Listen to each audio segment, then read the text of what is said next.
Angin malam yang dingin menyusup tanpa ampun lewat celah-celah jendela masjid tua di desa Wanajati. Di ambang pintu, seorang pria berdiri terdiam. Namanya Kodrat, seorang ustadz sekaligus ahli ruqyah yang sudah lama menggantungkan jubahnya. Pensiun dari dunia yang dulu menjadi panggilannya. Napasnya terasa berat, seolah memikul beban yang telah ia bawa selama bertahun-tahun. Malam ini, ia kembali, bukan karena keinginannya sendiri, tapi karena sebuah panggilan yang tak bisa ia tolak. "Ustadz, tolong anak saya." Suara serak seorang ibu, Bu Ramlah, terdengar lirih menembus keheningan malam yang pekat. Sejak bapaknya meninggal dunia, dia mulai bicara dengan suara lain. Kodrat tidak langsung menjawab. Ia hanya mengambil satu langkah. Lalu langkah lainnya masuk ke dalam rumah itu. Sebuah rumah yang seolah menyimpan hawa gelap dan dingin di setiap sudutnya. Di dalam sebuah kamar kecil yang berbau tanah lembab, seorang anak laki-laki duduk sendirian, memeluk kedua lututnya. Matanya merah menyala, menatap lurus ke arah Kodrat dengan tatapan yang sama sekali tidak seharusnya dimiliki oleh seorang anak. Lalu, sebuah suara keluar dari mulut anak itu. Suara yang berat, dalam, dan penuh kebencian. "Saya sudah menunggu kau, Ustadz Kodrat." Itu bukan suara anak kecil. Itu suara sesuatu yang lain. Kodrat menarik napas panjang, mencoba menenangkan hatinya yang bergejolak. Sudah bertahun-tahun, ia menghindari dunia ruqyah, dihantui oleh bayang-bayang kegagalan terbesarnya. Sebuah malam di mana ia gagal menyelamatkan muridnya sendiri dari cengkeraman iblis. Tapi malam ini, ia tahu ia tidak punya pilihan lain. Tiba-tiba dari luar kamar, terdengar suara benda jatuh yang sangat keras, disusul oleh jeritan. Jeritan yang panjang dan melengking. Suara yang bukan berasal dari pita suara manusia. Anak itu mendadak terangkat dari lantai. Tubuhnya kaku dan bergetar hebat. Matanya membalik ke atas, hingga hanya bagian putihnya yang terlihat. Semua benda di dalam kamar mulai bergetar, seolah digerakkan oleh kekuatan tak kasat mata. Dengan suara mantap, Kodrat mulai membaca ayat suci, "Bismillahirrahmanirrahim, urumasmihi syayun." Belum selesai ia membaca, suara dari anak itu langsung membalas, menggelegar dan mengejek. Ayat itu tak lagi melindungi mereka yang imannya sudah retak. Kodrat menggenggam tasbih di tangannya lebih erat.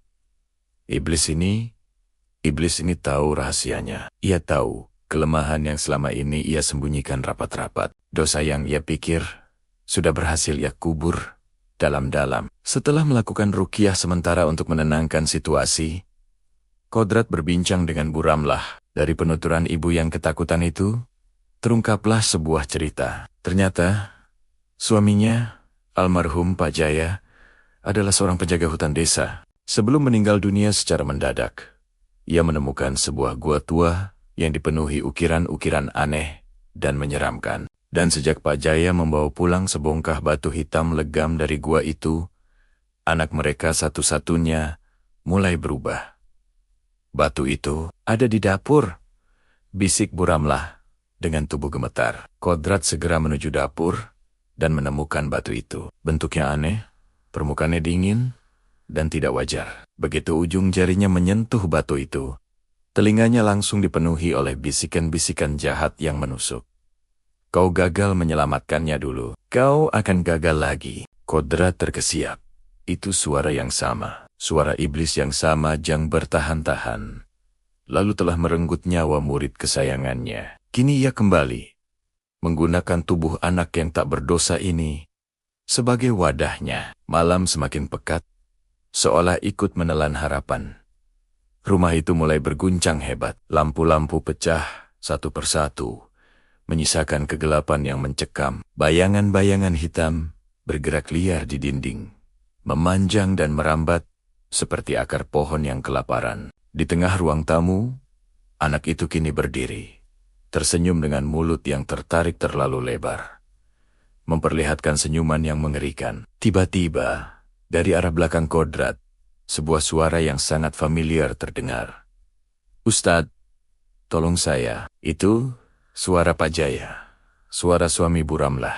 yang sudah meninggal. Kodrat mencoba menutup kedua telinganya, tapi suara itu tak datang dari luar. Suara itu menembus langsung ke dalam pikirannya. Ketika ia berbalik, ia melihat sosok seorang pria dengan tubuh patah-patah, berdiri di lorong gelap. Matanya hitam legam, lehernya terkilir dalam posisi yang tidak wajar.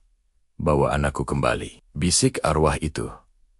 Iblis itu sedang bermain-main dengannya, memanipulasi rasa bersalah Kodrat yang paling dalam, menggunakan masa lalu sebagai senjata untuk menghancurkan sisa-sisa imannya. Kodrat tidak kuat lagi. Ia jatuh, berlutut, tenaganya terkuras habis. Tasbih yang ada di genggamannya putus, buter nia, berhamburan di lantai. Air mata penyesalan dan keputusasaan akhirnya jatuh, membasahi pipinya. Aku tidak sanggup lagi, rintinja. Anak itu, atau lebih tepatnya, iblis yang ada di dalam dirinya, mendekat perlahan. Ia menunduk, menatap Kodrat yang telah kalah. "Betul," bisiknya dengan nada kemenangan. "Kau tidak pantas memegang iat-iat itu lagi." Di tengah keputusasaan yang absolut itu, tiba-tiba terdengar suara yang membelah keheningan malam. Suara azan subuh dari masjid desa. Allahu Akbar. Allahu Akbar. Gema takbir itu menusuk langsung ke dalam dada Kodrat, menggetarkan hatinya yang nyaris rapuh dan hancur, berkeping-keping. Kodrat memejamkan matanya rapat-rapat. Sebuah gambaran melintas di benaknya. Wajah muridnya yang terikat, menangis, memanggil namanya dengan penuh harap, dan ia teringat bagaimana iblis itu menertawakannya saat ia gagal. Tidak, kali ini, ia tidak akan lari lagi.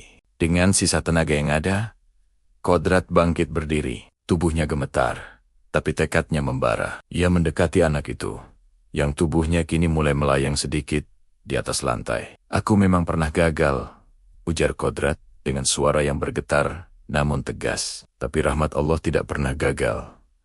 Ia meletakkan telapak tangannya di kepala anak itu, dan dengan seluruh kekuatan jiwa dan raganya, ia mulai membaca ayat yang paling agung, ayat kursi.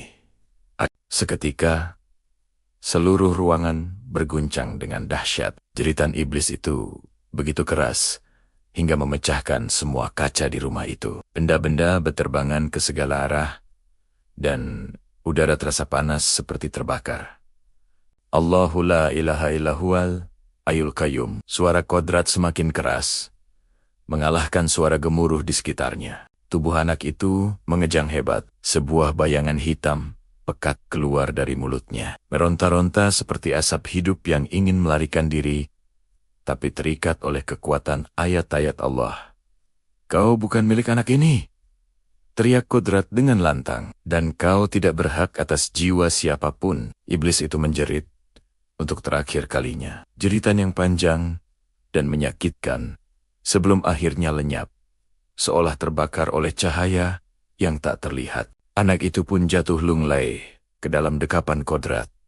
Pingsan, tapi selamat. Buramlah berlari dan memeluk putranya, menangis tanpa henti, menciumi kepala anaknya berkali-kali. Kodrat duduk lemas di lantai, mencoba mengatur napasnya yang tersengal. Untuk pertama kalinya setelah bertahun-tahun, ia merasakan kedamaian menyelimuti hatinya. Namun, sebelum ia sempat meninggalkan rumah itu, angin malam kembali bertiup kencang melalui jendela yang sudah retak. Angin itu membawa sebuah bisikan samar yang menusuk telinga. "Ini belum selesai, Ustaz Kodrat." Kodrat menatap kegelapan di luar rumah. Ia tahu, ini bukanlah akhir. Pertarungan ini baru saja dimulai. Terima kasih sudah menonton. Jangan lupa untuk subscribe agar tidak ketinggalan cerita selanjutnya. Sampai jumpa.